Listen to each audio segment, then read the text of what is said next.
ang mga kwento ng pag-ibig, kwento ng buhay at kwento ng pag-asa dito sa Barangay Love Stories. Love Stories.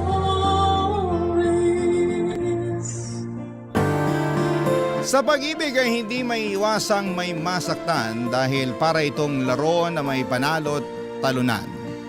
Subalit ang tunay na pag-ibig ay hindi kailangang makipag-agawan dahil para itong biyaya na dumarating ng hindi inaasahan. Ikaw, kabarangay, nasubukan mo na bang makipag-agawan sa ngalan ng pag-ibig?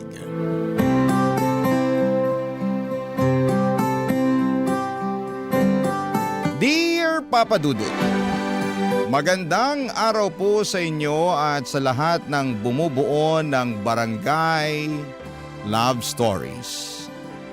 Tawagin niyo na lamang po ako sa pangalang Kristen. 28 years old mula sa Pasig. Lumaki ako sa isang tahanang may istriktong magulang kung saan ang pakikipagrelasyon ay pinagbabawal lalo na noong nag-aaral pa lamang kami. Kaya naman sa buong buhay ko, Papa Dudut, ay isang beses ko pa lamang naranasang umibig. At ito'y nangyari 2 taon nang nakakalipas. Tahimik at simple lamang ang naging mundo ko noon bilang barista sa isang maliit na cafe sa may Taguig kung saan ay matatagpuan ang iba't ibang opisina ng mga BPO companies. Karaniwan sa mga customer namin ay may call center agents na either papasok pa lamang sa trabaho o kakatapos lamang ng shift.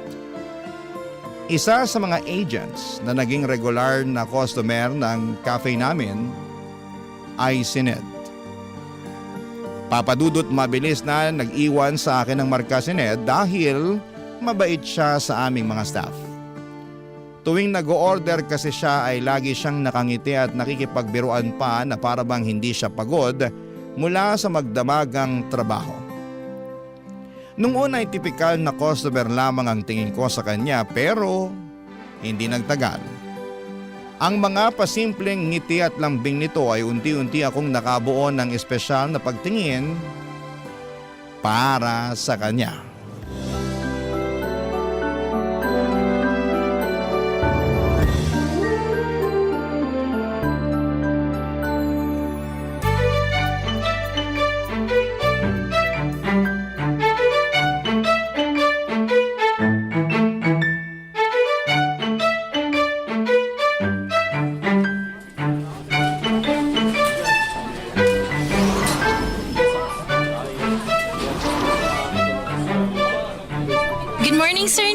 Good morning din. Mukhang ako na naman yata unang customer nyo ha. As usual, sir, kayo ulit. Ano bang dapat tawag sa inyo niyan? Early bird o night owl? Early night owl? Nawala pang tulog hanggat hindi pa nakakapagkape. Ibang klase din kayo, sir. Kape ang pampatulog nyo. Nasanay na kasi yung sistema ko eh. Kapag di ako nakakainom ng kape, nagtatantrum yung katawan ko. Ay, paano nga yung tantrum? Patingin? Hindi na, wag na. Grabe, ganadong-ganado pa rin kayo kahit na magdamag kayo nagtatrabaho. Siyempre, nakita na kita eh. Hello, si sir! Ay, ano po palang order nyo? The usual? Alam mo na yan. Isang large brewed coffee, no sugar, para diretso tulog pag uwi. 1 large brewed coffee for Sir Ned, no sugar. Anything else, sir? Wala na, yun lang. That would be 150 pesos po. Ito. I received 200 pesos. Ito po yung sukle. Salamat. Mukhang sanay na sanay ka na dyan sa ginagawa mo ah. Madali lang naman po to eh. Mukha lang mahirap kapag pinapanood. Pero kapag nasanay na yung katawan mo, kahit nakapikit pa ako, kayang-kaya ko na to. Mukhang biyasa ka na sa ginagawa mo eh. Ilang taon ka na nga bang barista rito? Bago lang. Kakapasok ko lang after ng pandemic. Pero dati na talaga akong barista kaya di na bago sa akin tong trabahong to. I see. Kayo po, gaano na kayo katagal sa call center? Around 3 years na rin. Palipat-lipat nga lang ng company. Ay, bakit naman? Iba-iba yung rason eh. Iniwan ko yung first company ko dahil nagiging toxic na yung work environment. Yung pangalawa naman, overwork, tapos delayed pa yung sahod. Kamusta naman itong company nyo ngayon? So far, okay naman sila. Medyo questionable yung ugali ng TL namin pero wala, tolerable naman. Gusto ko nga rin sanang mag-call center kasi sabi nila malaking kinikita dyan. Kaso di ko na tinuloy. Bakit naman? Try mo, pwede kitang i-refer kung gusto mo. Hindi na. Baka mamaya magpanik lang ako kapag may kausap na ako. Hindi pa naman ako magaling mag-English. May mga non-voice agents naman eh. Karaniwan sa chat lang sila, email, social media, mga ganon. Pero sa bagay, kung ako tatanungin mo, mas maganda na tong trabaho mo. Bakit yun naman po nasabi yan? Kasi yung ganda mo, bagay iharap sa mga tao eh. Hindi pwedeng nakatago lang yan sa likod ng keyboard. Uy, grabe naman po kayong mambola, sir. Mamaya paniniwalaan ko yan. No joke. Ibang klase yung ganda mo. Very, very classic. Para kang si Gloria Romero nung kabataan niya. Ay sus, kailangan nyo na talaga magkape kasi masyado nang matamis yung mga lumalabas dyan sa bibig nyo. Eto na po, large brewed coffee to go. Alright, salamat. See you again tomorrow? Yes po, bukas ulit.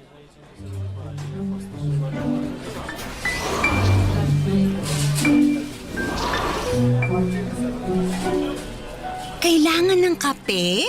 Kasi matamis na yung lumalabas sa bibig. Ate ko, ang corny mo makipaglandian. Uy, Mara, kanina ka pa dyan? Oo, kanina ko pa kayo sinisilip magharutan ng Prince Charming mo. Prince Charming ka dyan. Mas kunwari ka pa. Aminin mo na, bet mo yung customer nating yon, no? Ano ulit pangalan? Si Sir Ned? Hindi Wala akong gusto sa kanya. Ikaw talaga kung ano-anong pinagsasabi mo dyan. Ay nako, Kristen, wag mo nga akong pinaglololo ko dyan. Yung mga ngiting yan, yung mga pa-cute na boses mo tuwing kausap mo si Sir Ned, isa lang ibig sabihin yan. Ano naman? In love ka na sa kanya. Okay naman sa in love? In love agad? Hindi ba pwedeng attracted lang ng slight?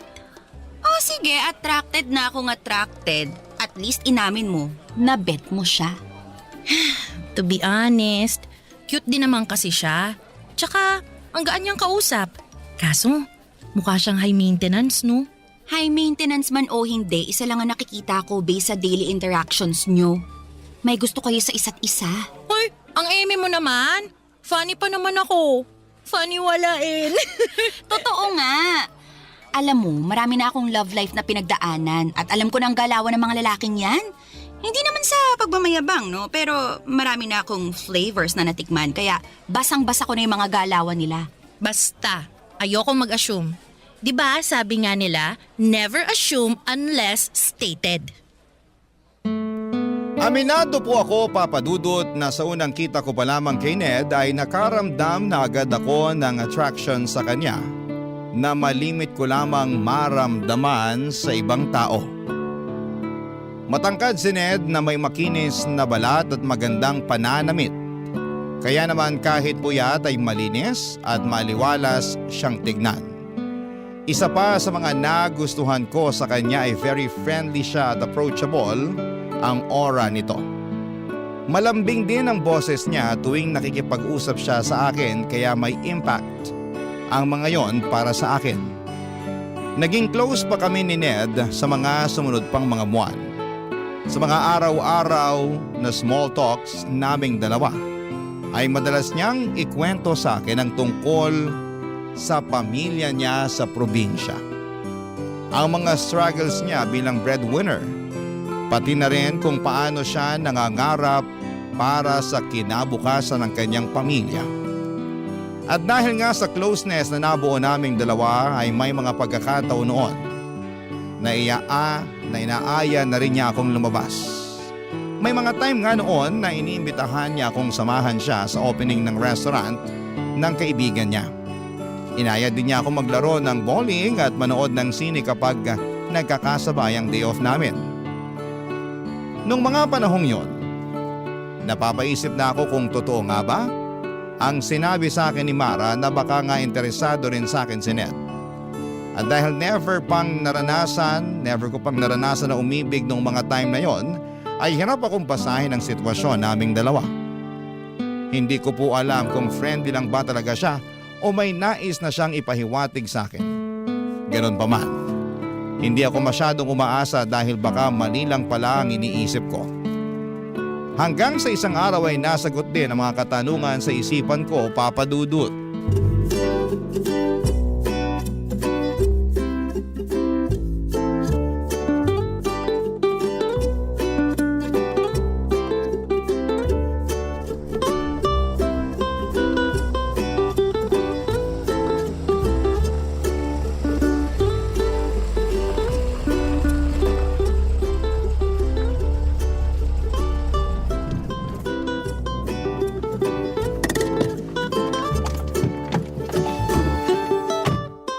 Nandito na tayo. Salamat sa paghatid Wala yun. Ako nga dapat yung magpasalamat sa'yo kasi sinamahan mo ako ngayong araw. Kahit na dapat nagpapahinga ka kasi day off mo ngayon. Okay lang naman yun. Actually, nag-enjoy nga ako ngayong araw Worth it namang i-sacrifice yung day off ko kung ganito lang ding klaseng bonding yung kapalit. Sana araw-araw na lang day off mo, no? Para mas madalas tayong magkasama. Ay, kung mayaman lang sana ako, edi araw-arawin kong day off ko. Kaso, kailangan natin kumita ng pera para may panggala tayo. Basta ako, masaya na ako na nakikita kita araw-araw. Bonus na lang yung paglabas-labas natin. Sweet mo naman. Ikaw sinasanay mo ako sa mga ganyang banat mo. Mamaya, hahanap-hanapin ko na yan. Totoo naman kasi, di ka pa nga umaalis, namimiss na kaagad kita Grabe! Ako lang to! Totoo nga. Tuwing kasama kita, parang nagliliwanag yung mundo ko Hala si OA. Kung makapagsalita, akala mo naman. Ay nako, mas mabuti pang pumasok na ako sa loob at baka kung saan pa mapunta tong usapan natin. Sandali lang. Pwede bang makahingi ng goodnight kiss man lang? Sa susunod na lang. Sige na, please. O sige na nga. Kahit anong klaseng kiss pa yan. Para naman masaya ako pag uwi ko. Sige, halika rito. Isa pa. Okay na yun. Sana lang. Sige na, bitin Tagalan natin kahit 3 seconds lang. Oo, sige. Last na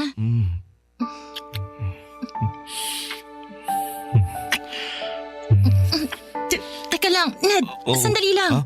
Bakit? Hindi pa ako ready sa mga ganyang bagay. Pasensya ka na Sorry. Nadala lang ako. Alam ko na mas open na ngayon ang mga tao pagdating sa mga ganyang bagay pero iba pa rin kasi ang pananaw ko sa mga ganyan Naiintindihan ko naman. Hindi. Kailangan kong i-explain sa'yo to para malinaw. Para sa akin kasi sacred yung bagay na yon. Ibibigay ko lang yung sarili ko para sa lalaking mapapangasawa ko at hindi sa kung kanino lang. So, kailangang kasal muna bago... Ganun na nga. Gusto ko kasi na kapag nangyari yon, hindi na lang siya basta pisikal lang. Yung magiging special na siya kasi may basbas na yun ng Diyos. Alam mo, Kristen, ngayon lang ako nakakilala ng katulad mo. Akala ko nga magagalit ka kasi sinubukan kong humirit sa'yo pero hindi In-explain mo ng maayos sa akin yung side mo. Mas lalo tuloy akong humanga sa'yo. Salamat. Sana maintindihan mo kung bakit ganito ko pinapahalagan yung sarili ko. Ganito ako pinalaki ng mga magulang ko May prinsipyo. Wala kang dapat ipag-alala dahil naiintindihan naman kita.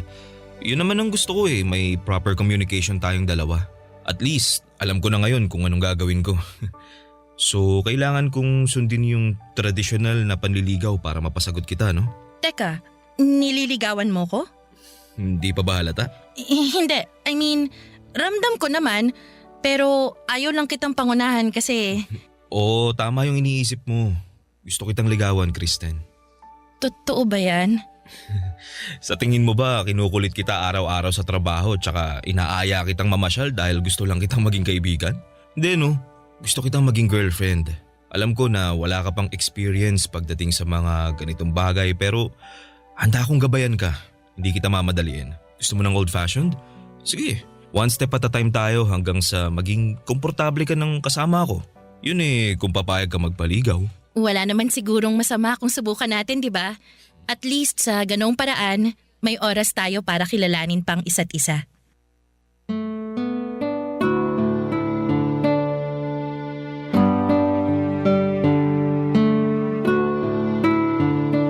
Papa Dudut, hindi na naulit pa ang pagtatangka sa akin ni Ned. Sa halip na mainis o mawala ng gana ay mas pinili niyang ipakita sa akin na kaya niyang maghintay. Doon ko napatunayan na hindi siya tulad ng ibang lalaki na basta-basta na lamang sumusuko o nagmamadali para makuha ang gusto nila. Sa mga sumunod na buwan ay nagpatuloy ang panliligaw sa akin ni Ned. Hindi para puwersahin na magkaroon kami ng relasyon kundi para lamang makita ko kung komportable ba kami para sa isa't isa. Never ako nakaramdam ng pressure mula sa kanya. Sa halip ay ipinaramdam niya sa akin kung gaano kasaya ang pag-ibig. Kahit na noong mga panahong yon ay hindi ko pa rin naibibigay sa kanya ang inaasahan niyang relasyon. Ginawa niyang lahat para maging komportable ako sa piling niya. Binigyan niya ako ng maraming rason para pagkatiwalaan ko siya. Kilig na kilig nga ang mga kaibigan at katrabaho ko noon, Papa Dudut, dahil first time lang nila akong nakita na binuksan ko ang puso ko para sa ibang tao. Matagal ko rin kasing iningatan ang puso kong ito dahil natatakot akong baka paglaruan lamang ito ng maling tao. Pero sa mga sandaling yon, pakiramdam ko ay safe na ako kay Ned, Papa Dudut. Iniisip ko nga noon na baka siya na talaga ang tamang tao na matagal ko nang pinapangarap at matagal ko nang hinihintay, Papa Dudut. Barangay Love Stories. Barangay Love Stories. Sa unang buwan ng pagdadate namin ni Ned ay masasabi kong naging smooth sailing ang lahat. Wala akong ibang naramdaman kundi puro tuwa at kilig lamang tuwing kasama ko siya. Pagkatapos ng trabaho ko at bago magsimula ang shift niya ay sabay kaming nagdi-dinner sa labas. Hindi lamang yon dahil halos oras-oras ay nag-a-update din kami sa isa't isa, Papa Dudut. Sa mga simpleng kumain ka na ba? O ingat ka sa biyahe na message niya sa akin ay sapat na para makumpleto ang buong araw ko. Sa pamamagitan kasi ng mga bagay na yon ay ramdam ko ang efforts niya. Para sa isang tulad ko na no boyfriend since birth, bago lang para sa akin ang mga karanasang yon. At sobra akong natuwa dahil daig ko pa ang bida sa isang rom-com na pelikula. Pero Papa Dudut, pagtungtong namin sa ikatlong buwan ng pagdadate namin, doon ko na po napansin ang ilang pagbabago sa ugali ni Ned. Unti-unting nabawasan ang mga tawag at message niya para sa akin. Kung dati siya ang laging nauunang mag-chat sa akin, ako na karaniwan ang nangungumusta sa kanya. Ang dating mahahabang messages niya ay umaabot na lamang sa 2 hanggang 3 salita. Kapag nagkikita kami, ramdam ko ang tila ba kawalan nito ng interes para sa akin. Hindi ko po alam kung ako lang ba ang nag-iisip noon o talagang may nagbago na sa pagitan naming dalawa. Kaya bago pa man ako mabaliw sa kakaisip ay kinausap ko na siya tungkol sa nararamdaman ko.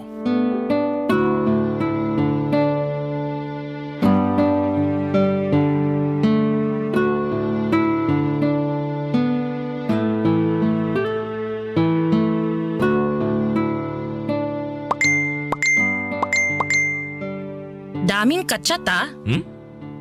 Ang sabi ko, ang dami mo namang kausap sa chat. Yung mga kaibigan ko to. Ang kukulit daming tinatanong.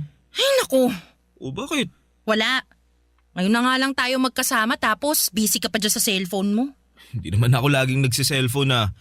Tsaka saglit lang naman yung pagre-reply na ginagawa ko. O ito na, bibitawan ko na tong cellphone ko. Ano bang gusto mong gawin? Di ko alam. Ano ba kasing pinunta mo rito sa bahay? Para makasama ka, ano pa ba? Tatambay lang, ganun. Siyempre, para makapag-banding tayo. Asa na yung banding? Sorry na. Na-excite lang ako kasi ngayon lang ulit nabuhay yung GC namin eh. O sige, bumalik ka na sa GC nyo. Baka marami ka nang namimiss dyan sa usapan nyo eh. Hindi, mamaya na to. Mas importante ka kaysa sa mga kaibigan ko. Sinasabi mo lang yan para hindi ako magalit eh. Baka mamaya iniisip mo na dyan, di pa nga tayo magjowa pero pinagpapawalan na kita. Di naman yun yung iniisip ko eh. Gets ko naman yung point mo at tama ka naman. Sa'yo dapat ako nakafocus imbis na sa mga kachat ko. Pasensya na kung nasira ko yung mood mo. Huwag mo nang isipin yun. Ang mahalaga, nasasabi mo yung saloobin mo. Di ba nga ang usapan natin, i-communicate natin yung mga nararamdaman natin. Mabuti yan na nasasabi mo sa akin yung mga ginagawa ko na hindi mo gusto. At least, naaayos agad natin.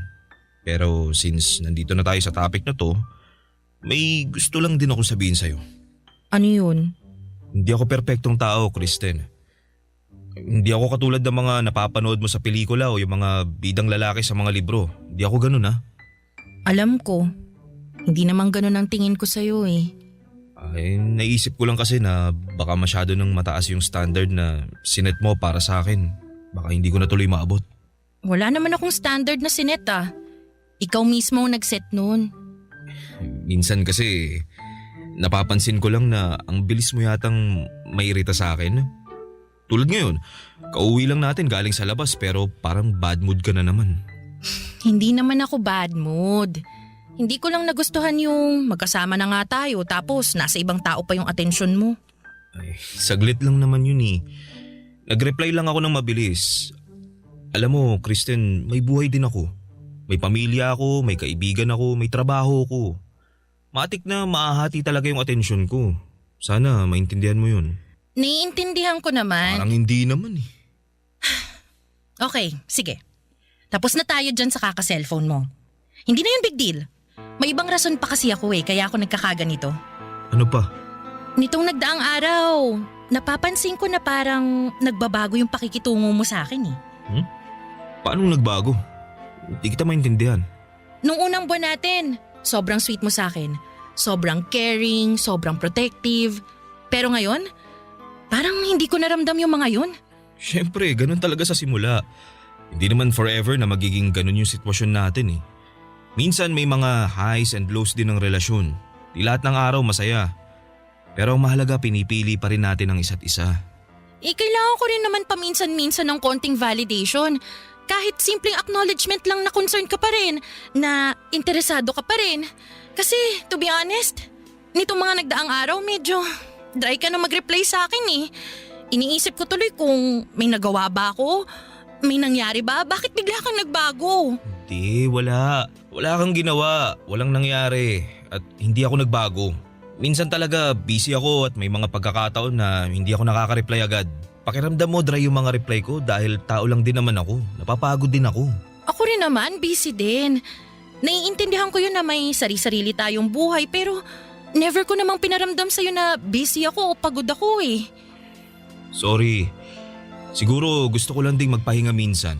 Ayoko kasing ituring tong pagsasama natin na parang trabaho na kailangan may update. Kailangan oras-oras magkausap, ganun. Gusto ko yung klase ng relasyon na secured. Yung hindi na kailangan ng validation kasi may tiwala na tayo sa isa't isa.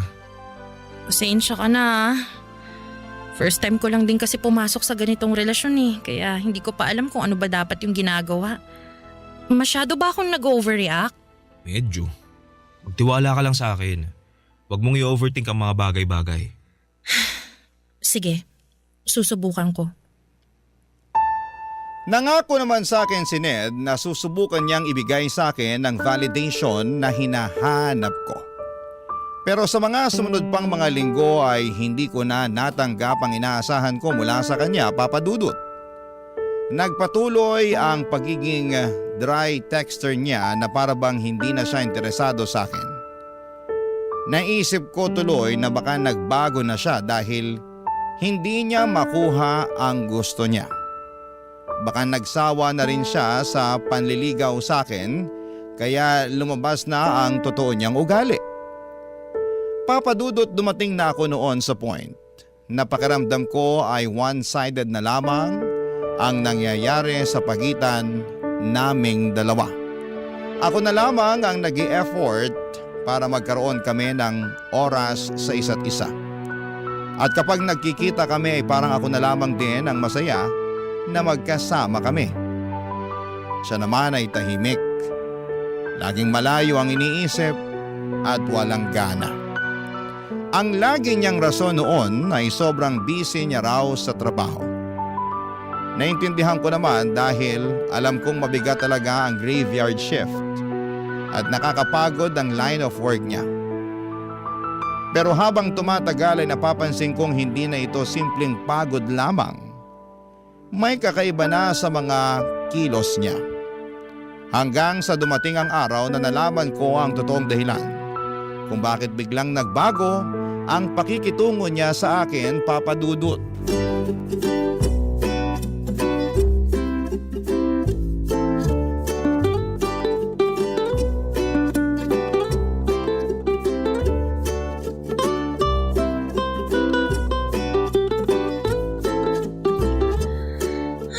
Sa wakas, makakapag-break na din. Daming tao ngayon, no? Weekends kasi. Ang mabuti pa, kumain na muna tayo bago pa magsidatingan ulit yung mga tao. Ay, mabuti pa nga. Ha? Si Ned ba yan? Ha? Nakita ko yung notification sa phone mo. Pangalan ni Ned? Teka, magkausap kayo? Hindi. May tinanong lang ako sa kanya tungkol sa work niya. Sa work? Tungkol naman saan? Yung kaibigan ko kasi, naghahanap ng lilipatang company, call center din yun. Sinuggest ko yung company nila, Ned. Okay. Hindi ko alam na magkausap pala kayo. Hindi nga kayo nag-uusap kapag nagpupunta siya dito pero magka-chat pala kayo. Kailan pa kayo naging close? Grabe naman sa close, hindi naman ganun. May tinanong lang talaga ako sa kanya. Pero friends kayo sa Facebook. Oo, in-add ko siya. Bawal ba? Kung gusto mo, i-unfriend ko na lang siya. Ay, hindi. Okay lang yun. Nagulat lang ako kasi hindi ko inakala na nag-uusap pala kayo. Di niya nasabi sa akin eh. Sa tingin ko, hindi naman yun gaanong importante para sabihin pa niya sa'yo. Ano palang sabi niya? Ano yung laman ng chat niya sa'yo? Sandali lang ha, basahin ko. Tinatanong niya kung naka-break daw ba tayo ngayon. Weird naman. Bakit sa'yo pa niya tinanong? Pwede namang ako na lang mismong i-chat niya. Ewan ko. Uy, baka mamaya iba nang iniisip mo dyan Uy, hindi. Ang weird lang. Huwag mo nang isipin yun. Kumain na nga lang tayo.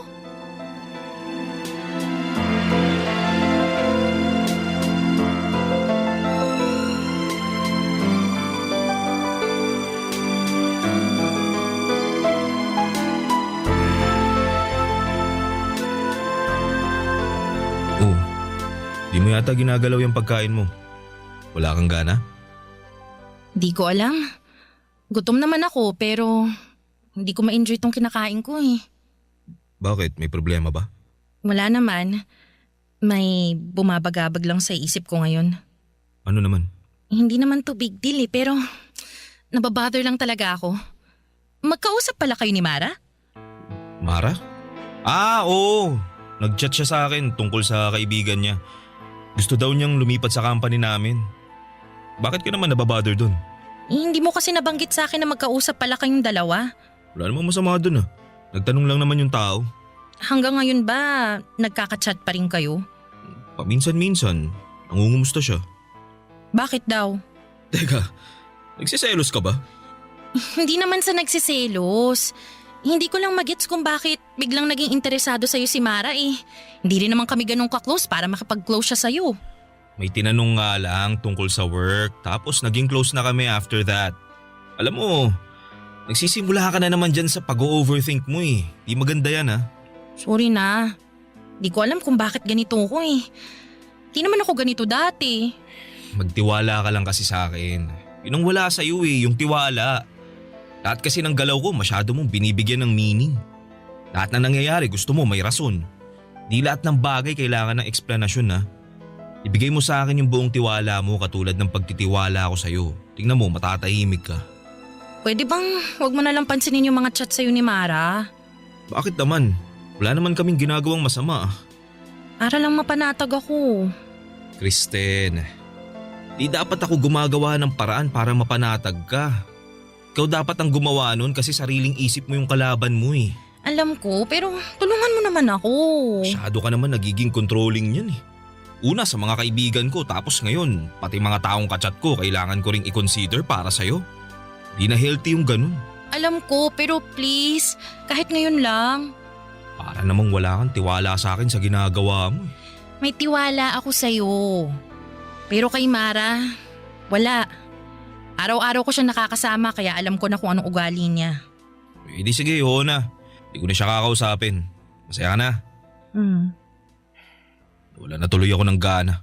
Di pa nga tayo tapos, ganyan ka na umasta. Sorry. Nagseselos ako ng mga panahong yon, Papa Dudut. Aminado naman ako. Nung una ay sinubukan kong baliwalain ang mga nangyayari dahil tama nga naman na wala akong dapat ikatakot kahit magkausap pa sila sa chat. Basta magtiwala lamang ako kay Ned. Pero habang tumatagal, nagsimula akong kainin ng pagdududa. Sa tuwing late mag-reply si Ned, agad kong naiisip na baka si Mara ang kausap niya. Sa bawat oras na hindi siya available, ang iniisip ko'y baka mas pinipili niyang makipag-chat kay Mara kesa sagutin ako. At kapag nakikita kong nakangiting mag-isa si Mara habang hawak ang kanyang cellphone ay kusang pumapasok sa isipan ko na baka si Ned ang dahilan ng mga ngiting yon. Dahil nga sa mga naisip kong yon, Papa Dudut, ay unti-unti kong iniiwasan si Mara. Hindi ko na siya pinapansin katulad ng dati. Naging malamig na ang pakikitungo ko sa kanya hanggang sa hindi ko na napansin na nagkaroon na pala ng tensyon sa pagitan naming dalawa. Ang dating magaan naming samahan bilang magkatrabaho ay unti-unting napalitan ng awkwardness at pananahimik. Ramdam kong nagtataka na si Mara noon kung bakit ako nagbago. Pero dahil sa selos yon na nararamdaman ko, pinili kong manahimik na lamang kesa linawin ang lahat. At doon ko naramdaman, Papa Dudut, kung gaano kalakas ang epekto ng selos. Unti-unti nitong sinisira hindi lang ang relasyon ko kay Ned, kundi ang samahan namin ni Mara. Barangay Love Stories. Barangay Love Stories. Papa Dudut, hindi ko na alam kung tuloy pa ba ang ginagawang panliligaw sa akin ni Ned ng mga panahong yon o tuluyan na siyang sumuko. Hindi ko na kasi maramdaman ang kagustuhan niyang mapasagot ako ng mga panahong yon. Ramdam ko na unti-unti na siyang lumalayo sa akin. Sa sobrang pagka-desperada ko nga, ay makailang beses ko na siyang sinabihan na willing na akong sagutin siya. Pero lagi niyang sinasabi sa akin na hindi pa raw siya ready. Ang sakit, Papa Dudut. Kasi ako na itong bukas ang puso pero siya na mismo ang umaatras. Never kong naisip na darating ang araw na maghahabol ako para sa isang tao. Sobra-sobra kasing saya ang ipinaramdam sa akin ni Ned sa puntong sa kanya na umikot ang buhay ko. Sa maikling panahon ay mabilis niyang nakuha ang pulso ko. Kaya nung biglang nagbago ang ugali niya ay para bang hinahanap-hanap ko na ang klase ng sayang nararamdaman ko mula sa kanya. Nakakainis dahil lagi kong sinasabi noon na magiging maingat ako pagdating sa pag-ibig, Papa Dudut. Pero kahit gaano pa ako kahanda ay hindi talaga natin hawak ang puso ng ibang tao, Papa Dudut. Dumating ang araw kung kailan ay napatunayan kong totoo nga ang mga hinala ko. At nung araw na yon ay para bang pinagbagsakan ako ng langit at lupa.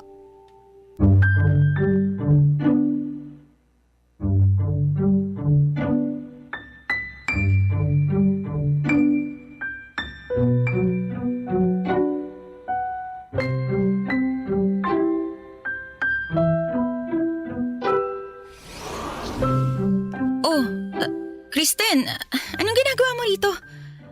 Closed ang cafe ngayon ah. Closed? Bakit daw? Ay, may pumutok na electrical wiring kagabi dun sa may kusina. Inaayos pa ngayon. Ang sabi ni boss, bukas na lang daw tayo mag-resume. Bakit naman hindi niya sinabi sa group chat? Ewan ko. Ako nga rin hindi sinabihan eh. Sayang yung pamasahe ko papunta dito. Sana natulog na lang ako. Nasaan yung mga kasama natin? Nauna nang umuwi. Di mo man lang ako minessage para sana hindi na ako pumasok. Ay, sorry, nawala sa isip ko eh. Ano, tara na? Uwi na tayo. Halika na, sabay na tayo lumabas. Mara, sira tayo flash sa CR nyo. Kristen? Anong ginagawa mo rito? Kala ko ba wala kayong pasok? Di ba dapat akong nagtatanong yan sa'yo? Anong ginagawa mo rito? Off mo ngayon, di ba? Minessage ko siya. Pupunta daw siya sa QC eh. Kako, isabay na niya ako para makatipid. Wow! Nag-uusap pa rin pala kayo hanggang ngayon? Tungkol pala Samantalang dyan. yung message ko sa'yo kanina, hanggang ngayon hindi mo pa nasisin. Di ka man lang makapag-reply tapos makikita kong nandito ka pala kay Mara? Nasa daan na kasi ako kanina nung nag-text siya. Pagbaba ko, nawala na sa isip ko yung message mo. Kaya ayun, di na kita na-replyan. Teka, Kristen. Bakit ba? Anong meron? Issue ba yun? Bawal ba kami mag-usap ni Ned? Bakit ba kasi kayo nag-uusap? Yun ang gusto kong malaman. Anong meron? Ned, hindi mo pa ba nasasabi sa kanya? Hindi pa eh. Wala pa siyang alam. Pero ako na lang mag-i-explain sa kanya. Nagde-date kami ni Ned. Ano? Anong pinagsasasabi ng babaeng to, Ned? Mag-i-explain ako. Di ba nagde-date tayong dalawa para mas makilala pa natin ang isa't isa? Yun nga ang alam ko. Tayo yung nagde-date. So, paano napasok si Mara dito? Ganun din kami ni Mara. Nagde-date din kami para mas makilala pa namin ang isa't isa. Ano ka mo? Pati kayo nagde-date? Bakit? Para saan? Anong kalakuhan to? Para makita niya kung sino sa atin yung mas bagay sa kanya. Hindi mo ba alam yun? Ganun ang tinatawag na dating, Kristen. Wow! Ano to, hanapan ng jowa? Dalawa kaming sabay for more chances of winning? Akala ko ba kaya mo ako dinedate kasi gusto mo ako maging girlfriend? Oo, pero hindi pa naman ako sure eh. Ay wow! Kaya nag-entertain ka ng ibang tao. Para ano? Para may option ka? Wala naman sigurong masama doon, di ba? Di pa naman tayo eh. O sige, hindi pa nga tayo. Pero papunta na nga doon, di ba? At ikaw naman, Mara, alam mong dinedate ko si Ned tapos papatol ka? Hindi mo magawang maghanap ng iba kay Ned talaga? Anong gagawin ko kung ako yung nilapitan niya? Eh di lumayo ka! Kunting delikadesa naman. Magkatrabaho tayo tapos ganyang gagawin mo sa akin? Kung makapag-react ka naman, akala mo inagawan ka? Bakit kayo na ba? Hindi pa naman, di ba? Technically, single pa rin si Ned ngayon kaya pwede siyang lumandi ng ibang tao maliban sa'yo. Palibhasa, wala ka pang experience sa mga ganitong bagay kaya para kang bulag na nangangapa eh. Ned, wala ka bang sasabihin? Katulad nga ng sinabi ko, wala naman sigurong masama kung timbangin ko kung sino yung mas nababagay sa akin, di ba? Grabe! Nakakahiya naman sa'yo. Kailangan mo pa talaga ng choices? Pwes, wala ka nang titimbangin dahil ako na mismo magdedesisyon para sa'yo. Sa'yo na si Mara, siya na ang gawin mong jowa, total mukhang di naman ako sapat para sa'yo. Alam mo, ang tahimik na ng buhay ko eh, tapos guguluhin mo lang ng ganito? Bakit mo ba kasi pinapakialaman kung anong gusto Tumigil niya? ka! Hindi ikaw ang kinakausap ko! Hoy, wag mo ko pinagtataasan ng boses Pwede ha! ba? Huwag na kayong mag-aaway. Pinagsabay mo kami tapos umaasa kang walang mag-aaway? Ang kapal mo ah! Kala mo kung sino kang gwapo? Kung ganito lang din naman palang gagawin mo sa akin, di sana hinamon mo na lang ako sa suntukan para kahit papano makakapalag ako sa'yo. Daming pinagsasasabi. Umalis ka na nga lang kung ayaw mo sa ganitong sitwasyon. Dali-dali ng solusyon. Ay, aalis talaga ako! Sana maging masaya kayong dalawa sa pinaggagawa nyo. Ang papangit nyo! Mula noong madiskubre ko ang tungkol kina Ned at Mara ay hindi na kami nagkaroon pa ng maayos na ugnayan ni Mara sa trabaho. Hindi na kami nagpapansinan at kung kinakailangan man ay pawang formal na usapan lang ang namamagitan sa aming dalawa. Nang mga panahong yon ay pilit kong itinago ang nararamdaman ko. Gusto kong magpaka-professional kaya hindi ko na ipinakita sa mga tao na apektado ako sa mga nangyari. Pinilit kong ngumiti at makipagsalamuha ng normal lamang. Pero kahit gaano ko pa ito itago ang sakit, minsan ay hindi ko maiwasang manghina lalo na tuwing nakikita kong sinusundo ni Ned si Mara pagkatapos ng duty niya. Never ginawa ni Ned yon para sa akin. Mas lalo pang tumindi ang sakit at inggit na nararamdaman ko noong nalaman kong magkasintahan na agad silang dalawa. Doon ko naisip na siguro kaya niya ako ipinagpalit ay dahil hindi ako pumayag sa mga pagkakataon na inaaya niya ako magpalabas ng init ng katawan. Papadudot. Habang tumatagal, umabot ng 5 buwan ng relasyon nila Ned at Mara. Sa mga panahong yun ay unti-unti kong tinanggap ang lahat at hindi naglaon ay natutunan ko ring mag-move on. Hanggang sa dumating ang araw na isang balita ang nalaman ko mula sa dalawa, Papa Dudut.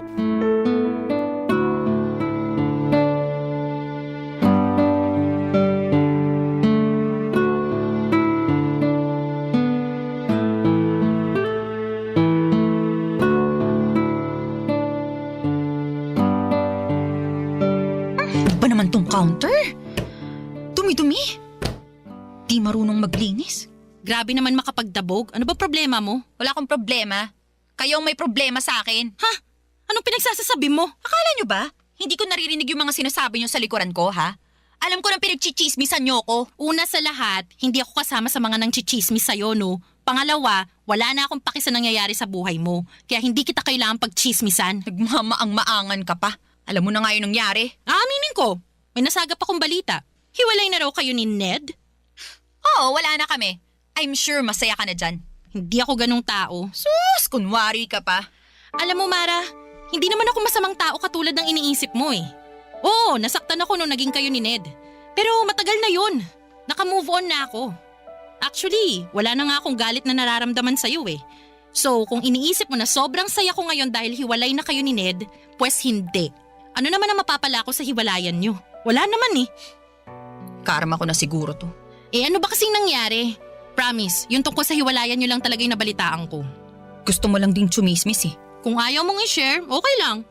Pero mas maganda yung mailabas mo yung sama ng loob mo kaysa nagdadabog ka dyan. Nalaman ko, pamilyadong tao na pala siya. Si Ned? May pamilya? Oo. Nasa probinsya nila. Kaya pala weekly siyang umuuwi doon, hindi dahil para sa nanay niya, kundi dahil may asawa at 2 anak na siya. Oh my gosh, hindi nga. Bakit hindi man lang natin naamoy na may asawa na pala siya? Eh magaling magtago yung loko eh. May 2 Facebook siyang gamit, isang personal account para sa pamilya at mga kaibigan niya sa probinsya, isa naman para sa trabaho at sa mga kakilala niya dito sa Maynila. Grabe, ang sakit naman nun. Paano mo nalaman na may 2 siyang Facebook? Inopen ko yung cellphone niya habang nasa CR siya. Ibang Facebook yung nakalogin. Anong ginawa mo? Kung ikaw tahimik na umalis, ako? Hindi ako pumayag na hindi ako makabawi sa kanya.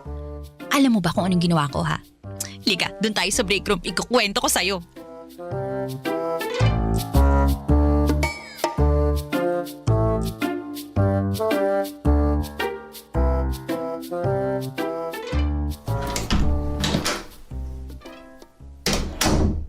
Mara, ikaw na sunod, tapos na ako maligo. Ano to?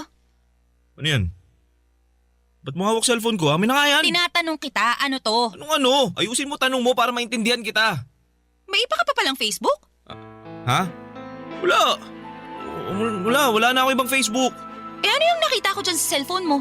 Bakit may ibang Ned dyan? Wala to. Dami account ko lang to. Dummy account? Na family picture ang nakalagay sa cover photo? Tapos nung 2019, ang profile picture mo ikaw at yung asawa mo nung kasal nyo?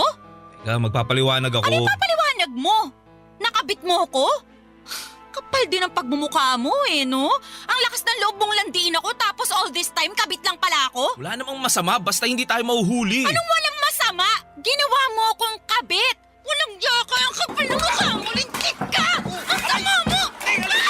Pinagkatiwalaan kita eh! Nasira yung pangalan ko dahil sa'yo tapos ganito ang gagawin mo sa akin? Alam mo ba kung gano'n nakapangit ang tingin sa akin ng mga katrabaho ko, ha? Tapos malalaman ko, pamilyado ka ng tao, gagawin ng pa ako kiniga, hayop ka! Aray ko! Hayop ka! Tigilan mo nga ako, minahon ka! Huwag mo ako sinisigawan na buwisit ka! Huwag kang umastang matapang sa harapan ko ngayon! Akala mo matatakot mo ako sa lakas ng boses mo, ha? Hindi! Pwede naman nating ipagpatuloy tong relasyon natin. Hindi ako kabit, tandaan mo yan! Hindi ako papayag na maging kabit ng sino man, naiintindihan mo? Kaya tong relasyon na sinasabi mo, wala na to. At yung pamilyang tinatago mo, bilangin mo na masasayang araw mo dahil sisiguruhin kong makakarating to sa asawa mo. Teka lang naman, Mara. Sisirahin mo pamilya ko dahil lang nasaktan ka? Oh, bakit? Ikaw lang ba may karapatang manakit, ha? Balang araw magpapasalamat sa akin ang asawa mo dahil maliligtas siya mula sa cheater na katulad mo. Sandali lang naman, Mara. Pag-usapan natin to. Kung ako sa'yo, Asawa mong kausapin mo bago pa niya malaman ang totoo. Diyan ka na nga! Hayop ka!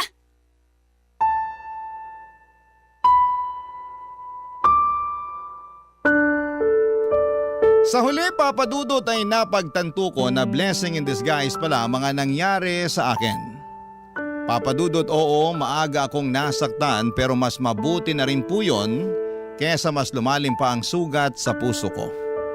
Kung sa akin kasi nangyari ang sinapit ni Mara ay tiyak na hindi ko kakayanin yon. Minsan talaga may paborito ang tadhana. Kinakampihan nito ang mga taong marunong magmahal ng totoo at pinaparusahan ang mga taong mapang-abuso at manluloko. Hindi ko naman ikinatuwa ang nangyari kay Mara pero umasa ako na sana'y nagsilbi na yon bilang aral sa kanya na huwag mang-agaw ng taong hindi naman para sa kanya.